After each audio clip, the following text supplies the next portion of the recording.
आज हम आपको इस वीडियो में बताएंगे मासा निकालना। मासा अर्थात महत्तम समापवर्तक, क्या इसको इंग्लिश में कहते हैं HCF, यानी कि हाईएस्ट कॉमन फैक्टर, या और इसका नाम है, दूसरा नाम है GCD, यानी ग्रेटेस्ट कॉमन डिवीजर, जिसको कहते हैं ग्रेटेस्ट कॉमन डिवीजर, या HCF हाईएस्ट कॉमन फैक्टर। तो आज हम आपको मासा निकालना बताएंगे।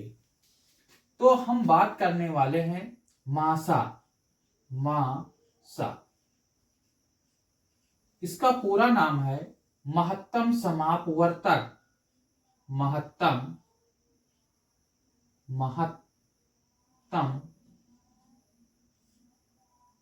समापवर्तक।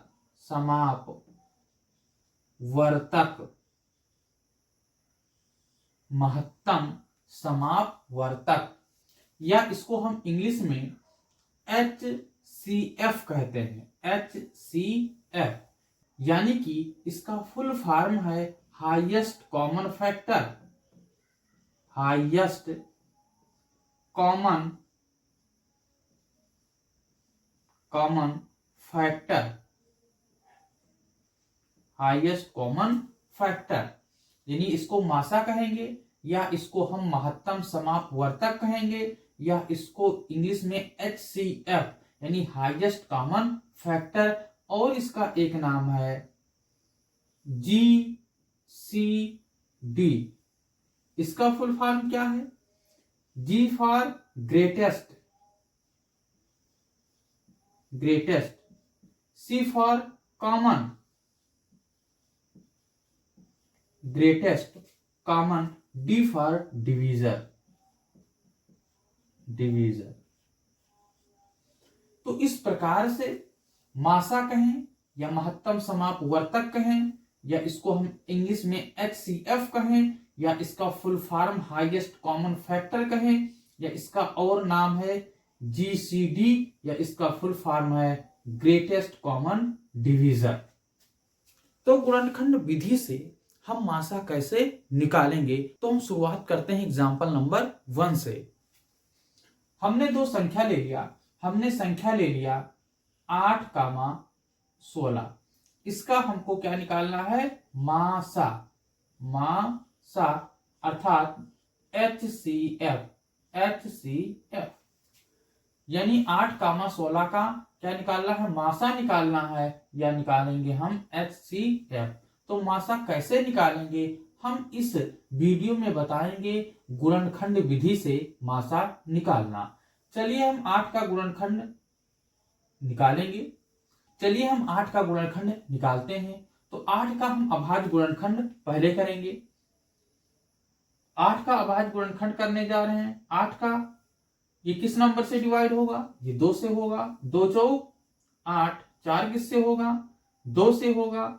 2 दूना 4, 2 किससे होगा? 2 से। 2 क्यों? 2। तो इस प्रकार से 8 के अभाज्य गुणनखंड हो गए 2 गुणे 2 गुणे 2।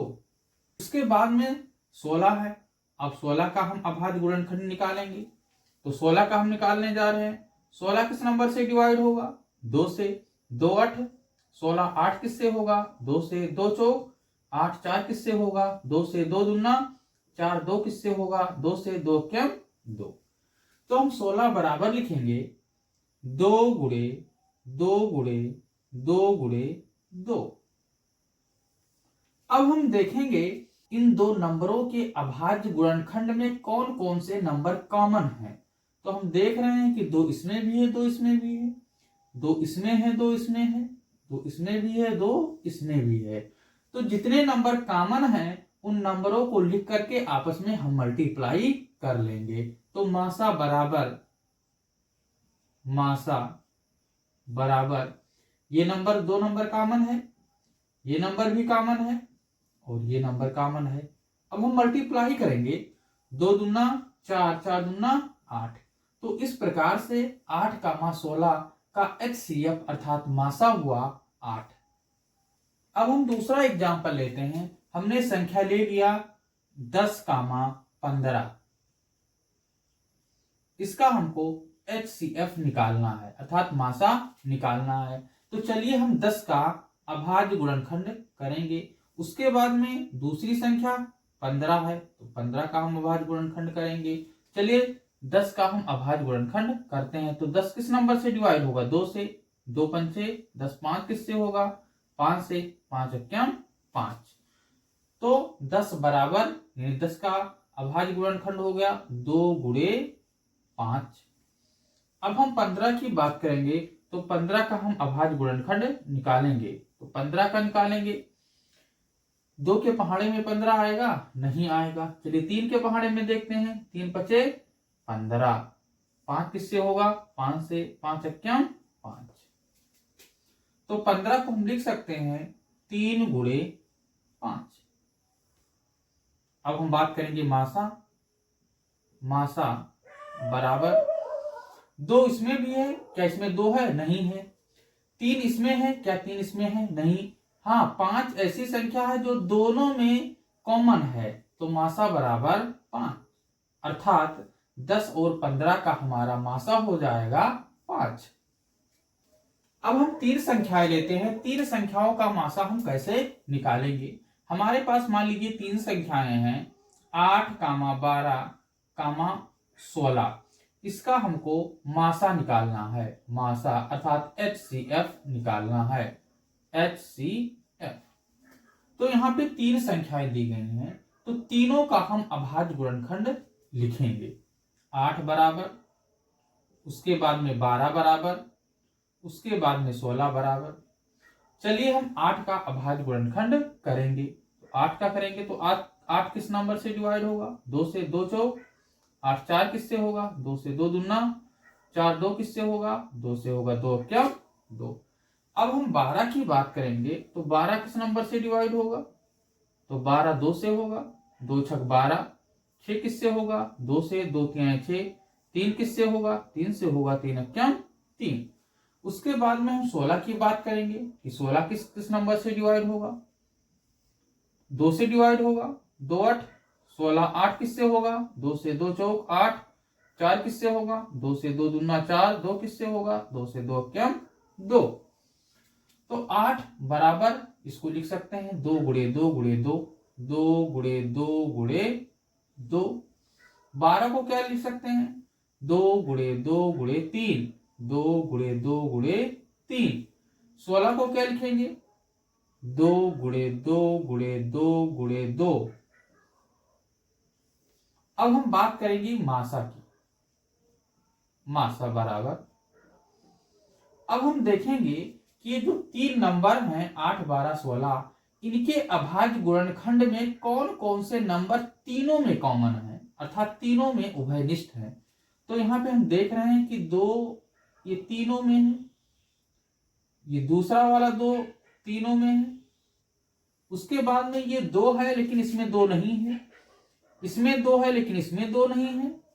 तो ये जो हमारा मासा हुआ वो 2 गुणे 2, यानी 2 इसमें तीनों में मिल रहा है, और ये दूसरा वाला 2 ये भी तीनों में मिल रहा है, तो 2 दूना 4। इस प्रकार से 8, 12 और 16 का मासा हो गया 4। चलिए हम दूसरी संख्या लेते हैं। हमने संख्या ले लिया 10, 15, 20। इसका हमको निकालना है मासा, मासा अर्थात HCF यानी हाईएस्ट कॉमन फैक्टर। चलिए हम 10 का अभाज्य गुणनखंड करेंगे, उसके बाद में 15 का अभाज्य गुणनखंड करेंगे, उसके बाद में 20 का अभाज्य गुणनखंड करेंगे। चलिए अब हम 10 का अभाज्य गुणनखंड यहाँ पे निकालेंगे। तो 10 किस नंबर से डिवाइड होगा? 2 से। 2 पंचे 10। 5 किससे होगा? 5 से। 5 क्या? 5। चलिए दूसरी संख्या ले लेते हैं। हमने ले लिया 15। 15 किससे होगा? 3 से होगा। 3 पचे 15। 5 किससे होगा? 5 से होगा। 5 क्या? 5। उसके बाद में हम 20 की बात करेंगे, तो 20 किस नंबर से डिवाइड होगा? ये सबसे छोटी संख्या 2 से डिवाइड होगा। 2 2 20। 10 किससे होगा? 2 से। 2 पंचे 10। 5 किससे होगा? 5 से होगा। 5 क्या? 5। तो इस प्रकार से 10 का हम अभाज्य गुणनखंड लिख सकते हैं 2 गुणे 5। उसके बाद में 15 का हम लिख सकते हैं 3 गुणे 5। उसके बाद में हम 20 का लिख सकते हैं 2 गुणे 2 गुणे 5। मासा बराबर 2। अब देखेंगे 2 इसमें है लेकिन इसमें 2 नहीं है, यहाँ पे 2 है लेकिन इसमें 2 नहीं है। 3 की बात करेंगे, इसमें 3 नहीं है, इसमें भी 3 नहीं है। यही एक संख्या 5 है जो तीनों में मिल रहा है। 5 जो है वो तीनों में मिल रहा है, तो इस प्रकार से मासा 5 हो जाएगा। यानी 10, 15, 20 का मासा 5 हो जाएगा। अब हम बात करने वाले हैं कि भाग विधि से हम मासा कैसे निकालेंगे। अभी हमने बताया कि अभाज्य गुणनखंड विधि से मासा निकालना। अब हम बात करने वाले हैं भाग विधि से हम मासा कैसे निकालेंगे। तो हमने संख्याएं ले ली 10, 15। इसका निकालना है भाग विधि से मासा। भाग विधि से मासा, भाग विधि से मासा। अगर 2 संख्याएं हैं तो भाग विधि से हम मासा कैसे निकालेंगे। तो इन 2 संख्याओं में जो संख्या सबसे छोटी है उस संख्या से हम भाग देंगे बड़ी वाली संख्या को। यानी 15 को हम भाग देंगे सबसे छोटी संख्या 10 से। अब हम 10 का पहाड़ा हम कितनी बार पढ़ेंगे कि 15 आएगा, यानी 15 से ज्यादा ना हो, तो 10 सत्यम 10। अब हम घटाएंगे तो 15 में से 10 घटाएंगे, कितना बचेगा 5। जो ये बच रहा है इससे हम भाग करेंगे जिस संख्या से हमने भाग दिया था। तो हमने 10 से भाग दिया था, अब यहां हम लिखेंगे 10। अब हम 5 का पहाड़ा कितनी बार पढ़ेंगे कि 10 आएगा, तो 5 का पहाड़ा हम 2 बार पढ़ेंगे तो 10 आएगा। 0 0। यानी कि जो संख्या 10 है ये किससे डिवाइड हो रहा है, 5 से। तो अर्थात इसका मतलब ये हो गया कि इन 2 संख्याओं का जो मासा हुआ वो कितना हुआ, 5 हुआ। यानी लास्ट में 5 नंबर से 10 जो है वो डिवाइड हो गया है। तो लास्ट में जिस संख्या से डिवाइड होगा वही उन संख्याओं का मासा होगा। अब हम 3 संख्याएं लेंगे। 3 संख्याओं के माध्यम से हम भाग विधि से मासा कैसे निकालेंगे। तो हमने मान लिया 3 संख्याएं 10, 12, 16 हैं। अब हम भाग विधि से मासा निकालना बताएंगे। 10, 12, 16 का क्या निकालेंगे, HCF, हाईएस्ट कॉमन फैक्टर अर्थात मासा। इन 3 संख्याओं में सबसे पहले हम 2 छोटी संख्याएं लेंगे। तो 10, 12 है, तो इस 12 को हम भाग करेंगे 10 से। कितनी बार जाएगा, 1 बार जाएगा। 10 सत्यम 10। घटाएंगे, 12 में से 10 घटाएंगे तो कितना बचेगा, 2 बचेगा। अब हम 2 से भाग करेंगे, किसको, 10 को। तो अगर 2 से हम 10 में भाग कर रहे हैं तो कितनी बार जाएगा, 2 पंचे 10। घटाएंगे, 0 0 हो गया। अब हम तीसरी संख्या जो बच रही है इसको लेंगे। इस तीसरी संख्या को हम भाग करेंगे जो अंत में जिस नंबर से ये संख्या डिवाइड हुई है अर्थात विभाजित हुई है। तो 16 को हम 2 से विभाजित करेंगे, 2 8 16। यहां पर पूरा डिवाइड हो जा रहा है, अर्थात इन 3 संख्याओं का मासा हो जाएगा। तो मासा बराबर 2, क्योंकि 2 ही एक ऐसी संख्या है जो 10, 12, 16 में क्या है, कॉमन है अर्थात उभय निष्ठ है। तो इस प्रकार से 10, 12, 16 का मासा हो जाएगा 2।